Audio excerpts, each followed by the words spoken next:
welcome back to yet another episode of Rescaling Podcast.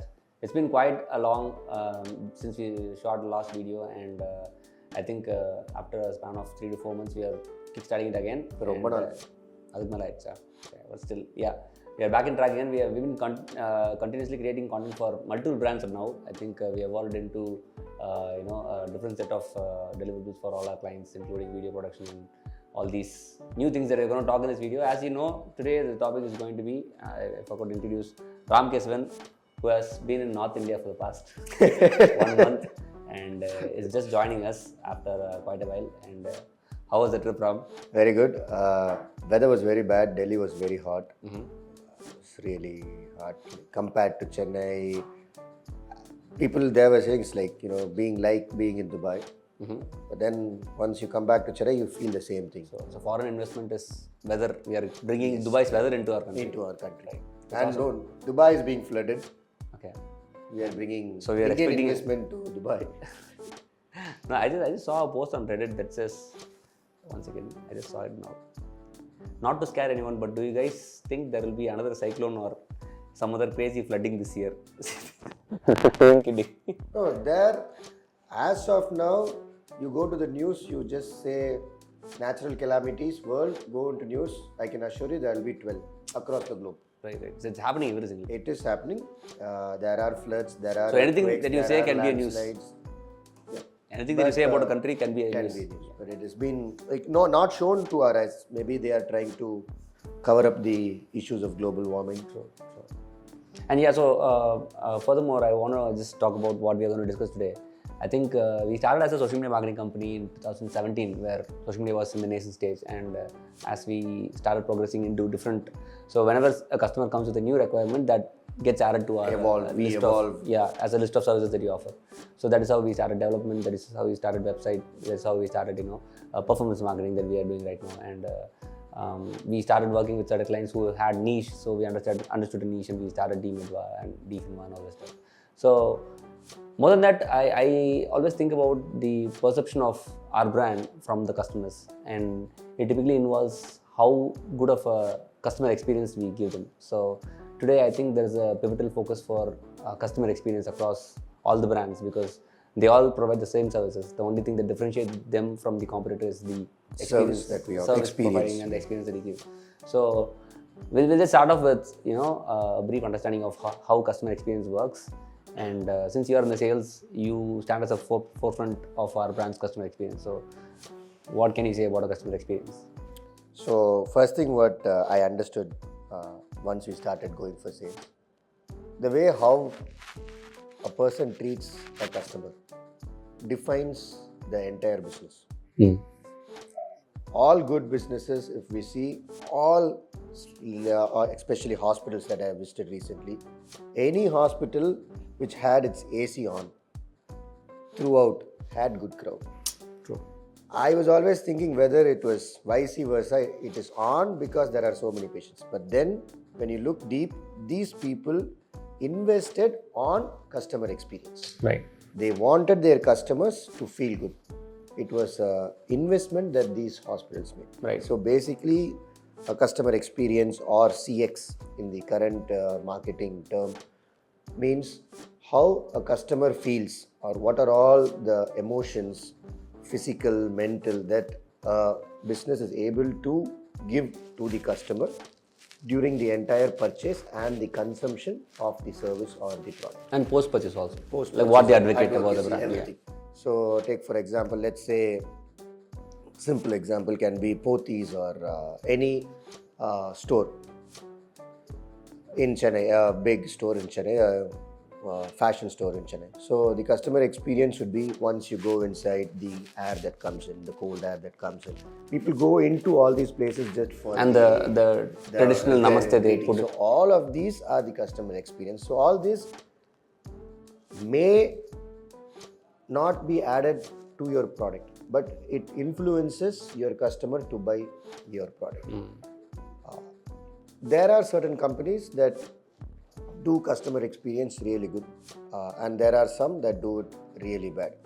And do you think I think in Madurai there's this company, I think it's Reliance Smart or something like that. there is a mandatory person who has to say namaste, right? And at several points I feel like it's kind of forced, like them doing the namaste, like it feels very odd sometimes. I understand when foreigners come to India and these Taj hotels have this grand welcoming, gesture and everything, but do you think there is a point where customer experience goes overboard and it feels very corporate-ish? Corporate customer experience, okay. That's a new term that you have to... No, there are different ways. So let's get into how it starts with us. So the customer experience that we from Reach Skyline gave was the owners directly going. So when we were small, the owners directly going and talking to the customers. So that was a very big experience that a company can offer to any company.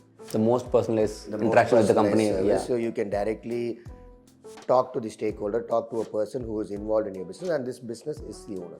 And slowly when we started growing, the number of clients that we handle has increased. So one of the experience that we are not able to provide to most of our clients is this. But now what we are trying to do is we are trying to train our team of managers, top line managers, to go meet these other business owners and try to act like us, or the kind of service that we were able to provide, the same.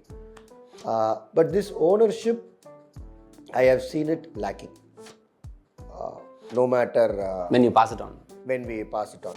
So this becomes from 2 touch points to multiple touch points. So this happens, and when companies become big, so this customer experience has to be, from an individual level, it has to go into a system level. Right. So once it goes into a system level, because when it is with us, it is like a personal level. We do it out of our own nature, our own personality, and all these things. We had to do it. But then this have to and had to do it becomes does not become part of the person. It has to be implanted into the system. So that it can be replicated. This namaste is becoming, what you said. Right. But then this namaste. Oh, so initially the owner used to do it. Yeah, any shop you go, any small establishment you go, there's going to be a guy in the kalla, whatever you call in India. You remember that shop that we used to go to, Burmese Tibet food near Vadapalli? So they always say, hi, welcome. That guy was like one of the owner. He's the owner. He is going to be sitting on the place where the cashiers go. He will be the cashier. He is going to say you welcome. He's going to ask you how you are feeling. So, but when this organization becomes big, it has to be because of person into the system. Right. So that, and one more thing, when a company is going to become big, the kind of services that it is able to offer is, one of the biggest services, cost effectiveness. Whatever it is going to deliver, it will be able to deliver at a very low cost. But then things like this in customer experience, this direct, this does not lose its value, decreases in value, but it has to be coped up like things like this. Right. So the experience is, again, for the customer, they have a elevation in price, but the emotional touch comes down. But when you're going to go to directly owned place, you have, the price is going to be high, but then you're going to have the direct experience with the owner of the place. So it's going to be a very personalized experience. Right. So coming back to the experience provision, right? Like different brands do it in different ways. And I read one of our case studies in a book where there was a hotel which did a gamble of when you go to pay the bill, right? So they'll hand you a set of 52 cards. And if you can pick ace of some spade in the card, your entire meal is free, right? So this had very good advocacy in that area because it was a small town, and they tried to understand through like the survey of how much advocacy was built, and they found out that every week a person mentioned something about that hotel offering that, right? And they made paying the bill an exciting process, which is like one of the hardest things to do because like you are paying the bill and it's the monetary exchange value. And I think it's very fascinating that someone thought of it and did it. And it's a very good big gamble for the company also. Like if they pick the ace of spades, they're going to get the entire meal for free. But the level of marketing that it brought was... There was this one guy on Instagram recently, based on your battery charge, he's giving discounts. 72% off. Discounts on stores. And I think another brand was doing something like, bring us your, I think it was a bakery. They said like, bring your 10th progress card, the final mark sheet, and whatever percentage you had scored, that is the amount of offer that you say. And everybody was like, I got 92%, you are going to get robbed of me. And I think it is a very good branding strategy because like everybody would have gone there and availed the offer. These all becomes marketing. Yeah. Part of the business. Exactly, yeah. So, and when we talk about providing the experience, like a company would plan like this is how our experience is going to be. I think Taj is a very good example, and all these experience providing companies will have in place. But when it comes to a service industry like us, it is very difficult for us to ensure like the service is like on place, and we have multiple departments, multiple teams working together. So how do you think a company can ensure a proper measurement of the same, so that the system is taking care of all of this, so that the customer does not at any point in time feel like, okay, I think I'm working with a company that is not providing me the way that I expect it to be.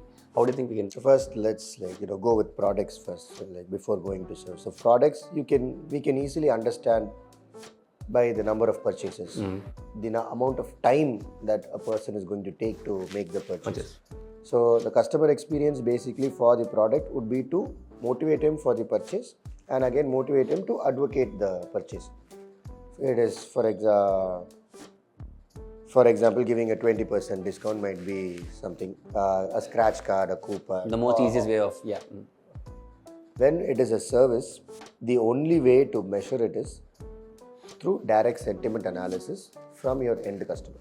You have to get proper feedbacks from your end customer, the amount of escalations that happens during your process, where and all is it being escalated, does the client wants to escalate, does the client believe in escalating, so that does the work, so that if escalation happens, the work is going to. So the only way to identify your experience, especially when you are offering the service, will be only through feedback. And it's a very expensive process also. Like people hire third party vendors now, to do it. As big corporates, what they are doing is they try to get the sentiment analysis through the emails. So because most of their communication happens through emails, and they are able to exactly. So they are able to identify tractions through their emails. So they are able to get negative comments, negative messages. All sentiments are for the Redbus is a B2C service. So consider a B2B service, consider a big software company or an insurance company, where there are a lot of internal discussions. There is a third-party vendor discussion. So number of times this escalation happens, maybe it's like you have delayed. Delayed might be a word that they could have given their AI to track. So the number of times the word delay comes, then you can easily understand the experience that you are offering to your client. But only if we are able to monitor all these things, we'll also be able to change our process, or identify where our loopholes are, where the company is going bad, where it has to make its experience for its customer better. Right. So I think once we try to measure all these touch points where the customers are here, and I think with the introduction of AI and stuff like that, I think it's become very easier for companies to inculcate technology into the factor, so that they can understand things better. I remember I used to travel I still travel in Redbus all the time, and whenever I finish travel, there is a feedback form on the email, and the travels themselves will actually give you. And it used to be like this. They used to say like, sir, 5-star potrunga. That was the only trigger that they did. And I think in the last few times, I don't know if it is like transport specific or Redbus specific, they started asking me, sir, 1 being the lowest and 5 being the highest. They started giving me options, which could easily tell me that I could actually give them 3 or 4, right? And I'm starting to ponder upon the fact that whether the companies actually want not just 5-star reviews, but actual criticism. They want the feedback. Because it used to be like, if I have more stars, I can do the product better. But I went to Bangalore once, but I think a cameraman also was with there. We were dropped off in the middle of a road, and we were not given seats. And we didn't get bus because it was a Saturday or something like that. But at that time, I gave a negative star. And I think that would have made something inside the company where they would have tried to understand what the problem was.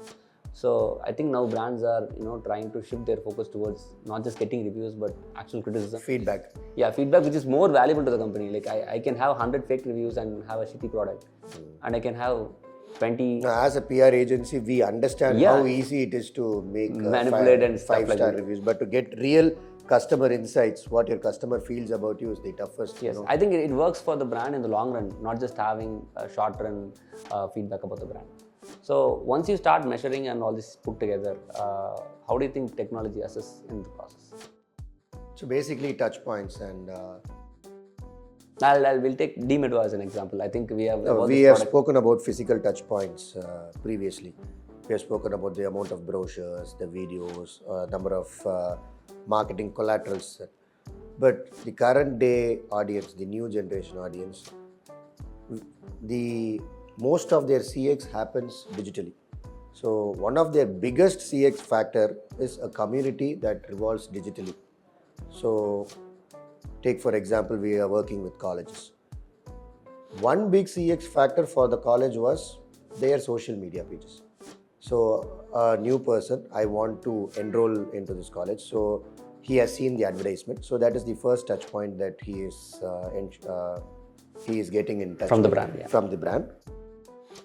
The next thing that this person does is he has to have easy access to the social media pages or wherever you want him to go. So he goes into the social media pages, then what he has to see there, what he wants to see there, and then is when he's going to take the decision of buying or not buying, because then the purchase happens either in a website or in a landing page or through WhatsApp, or you have to go directly. But the initial digital touch points have become very, very crucial in the current and when we are going to consider big luxury purchases, we will be seeing a lot of augmented products. We will be seeing cars in VR, we'll be seeing houses in VR. So also beyond social media. Right. So for selling luxury products or high value products, before going to the store, companies that offer you a CX where you can view it within the comfort of your home would be a edge factor. Yeah, I think the last time we went to a trade fair for real estate, I think they were giving Oculus VR. It will become a must within the next 5-10 years. Necessity. Next 5-10 years, it will become a necessity. And then AI. People are still skeptical about AI bots talking, but with the current pace in which AI is evolving, I am sure people will not be able to differentiate humans or AI, whether it is a human talking or an AI talking. So the initial touch points for before pre-conversion, just to in your IDA, until your interest level, you can have all your CX digitally with AI automated. So you can just reduce a lot of your cost. Just for your desire and action, you will need human touch, human interaction. And it will be easier to train an AI to replicate. Automate. It just needs to, make it. First, we need to understand the customer behavior or the consumer behavior. Then try to train the AI or the funnel, whatever it is. Okay, this is what I'm expecting out of you to communicate to my customer. Right. This is what makes him happy. This is what makes him sad. So, do so and so. Get me all the information. Bring him into this part of the funnel. Right. So then what it does, out of 1,000 people, it will be able to bring you the right 100 or 10 people. True. Your cost on getting this acquisition becomes very low. Right. Previously, this had to be handled with 100 telecallers or 200 telecallers. Not going to just be Your one. entire, what is that? Perugudi. Yeah. Your entire BPO company. Entire CX, India was offering a lot of CX to multiple global economies, but now it is in big stake because of AI. Because I saw a website which was I think Hume.ai. Hume.ai. Yeah, so it understood our emotions. So it was basically like ChatGPT. But when I said something, the moment I utter the word, it will say what kind of emotion I am emitting. So it's like if I I think. No, this is there is no camera or anything. It is just with words. Just words, right? And I was watching her yesterday, and he boots up the OS for the first time, and Samantha is the voice of the AI, and it asks what to do for fun or something, and he says You don't sound very confident. Then I was like, oh, the non-intellect skill fillers have so much power that it's easy to tell someone how he's feeling without even, looking at them in the face, right? So I tried all these other things and I said like, can you give it to me immediately? And it's like you are in a rush and you're not, in a stable state of mind.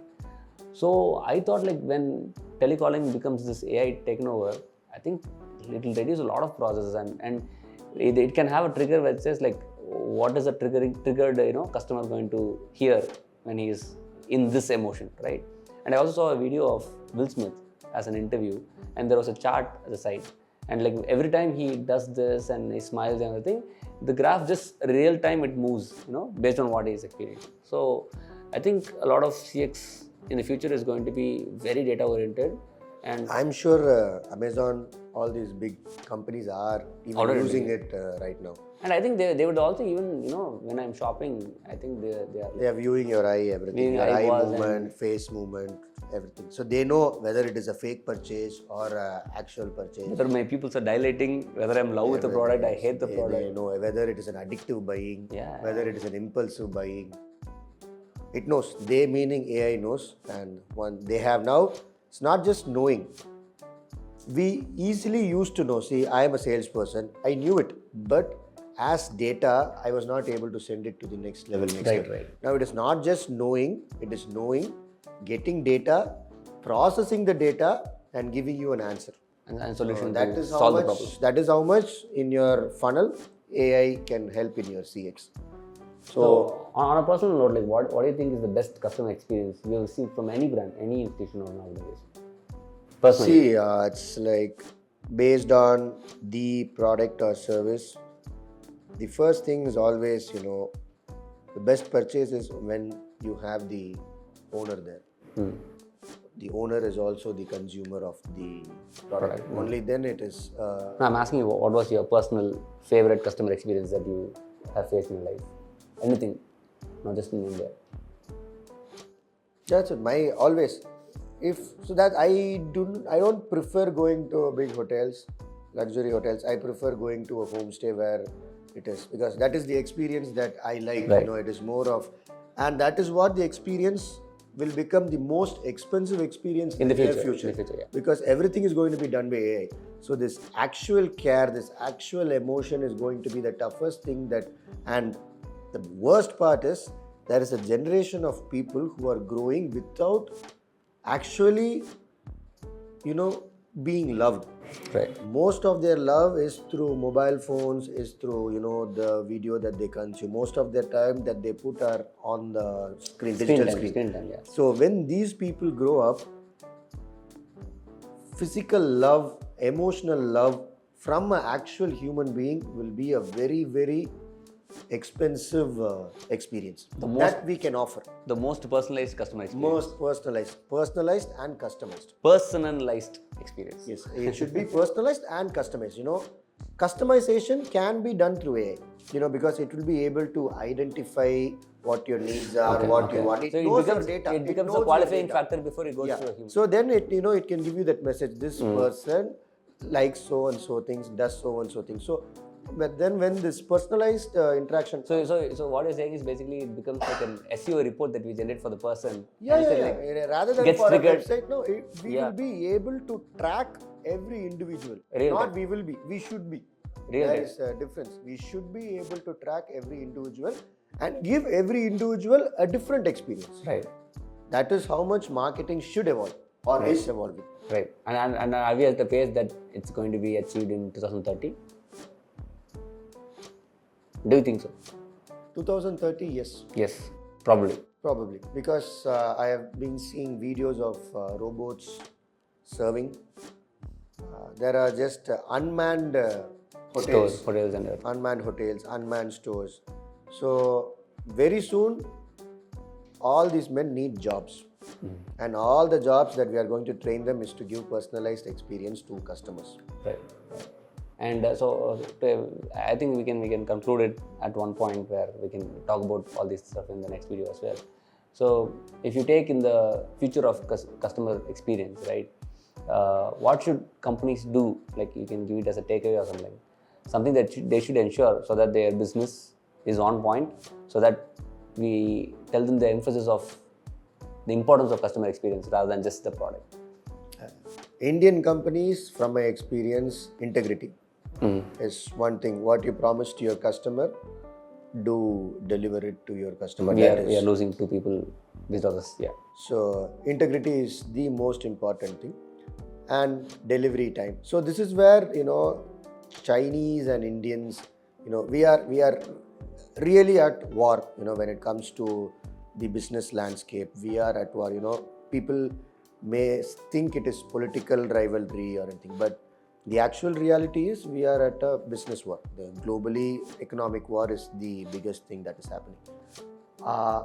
What the Chinese people are able to do, even they do not understand languages, but the only thing that they are able to do is deliver products on time, which we Indians are lagging. But we are able to provide a real good experience to our customers. But lacking. In terms of, emotions, in terms of feeling and talking, hi sir, yes sir, no sir, all these things we are good at. But we are lacking the delivery. So one more thing is, again, delivery and integrity is something that if Indians we are able to provide, Any company. we will be able to dominate. You will be able to dominate your business Ahead of your competition. Ahead of your competition. Sure, I think that's a very good segue to closing. And again, like always, invest in technology. Yes, Invest always. in future technologies. That is one thing that you always have to do. I think we have spoken about AI in 3 podcasts, and every single time we have talked, it has gone double. I think. Yes. I think the last The time we amount spoke, of volume it has volume evolved. is- Now I think Apple has recently opened and it has on-device AI. So I think in the next We episode, saw one of our doctors doing a surgery using.